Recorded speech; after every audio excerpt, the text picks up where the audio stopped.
Weird one. Police are reportedly investigating an Australian Overwatch Contenders team linked to organized crime and match fixing. This is a report from Nicole Carpenter over at Polygon, who is actually a really big name in the esports world, a really great esports reporter. It says, an Australian Overwatch Contenders team is under investigation for alleged links to organized crime.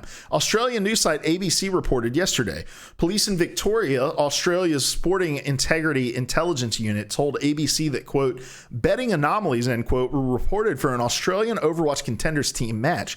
There are 8 teams participating in the Overwatch Contenders event: Athletico, Ground Zero Gaming, Legacy Esports, Melbourne Mavericks, Mindfreak G, Order, Sydney Drop Bears, and Warriors, but the team under investigation was not named. Quote, there's no test of a fit and proper person to be engaged as an owner of an esports team, end quote, Victoria Assistant Police Commissioner Neil Patterson told ABC. Quote, we are seeing people encroach on that area that have reputations that mean they probably shouldn't be involved in this part of esports, end quote. Patterson added that 2 Australian players reportedly, quote, told their associates to bet on the fixed matches, end quote, according to the ABC report, which was spotted by Kotaku Australia this morning.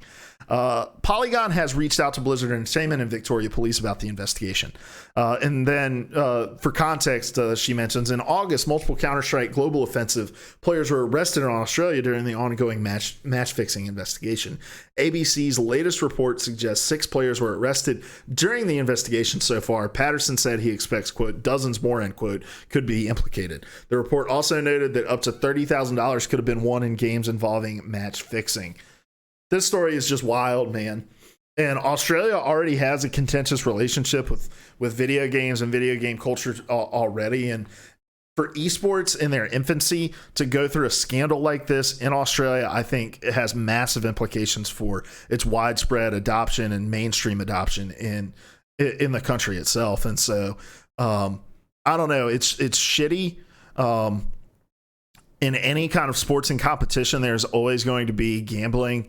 But for a scandal like this to impact really what is Australia's highest level of Overwatch representation, I don't know. It's just going to send ripples throughout esports. But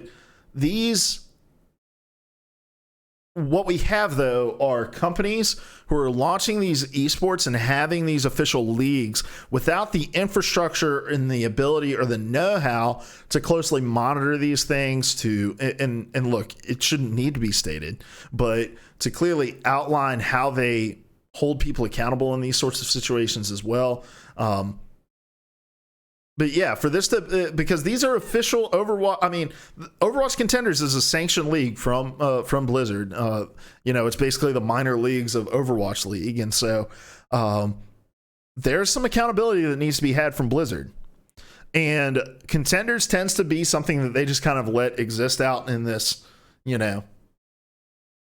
orbital space around the Overwatch League, and they don't pay much attention or give much credence to it. And so for them to just and so for something like this to happen, I would hope means that Blizzard is going to take more responsibility, hold these teams more accountable, and not that they are going to distance themselves from the tier 2 scene in the Overwatch League in order to distance themselves from the scandal. I don't know. It's a weird story. I'm interested to see how this plays out, both from a legal perspective, but also in the esports perspective as well.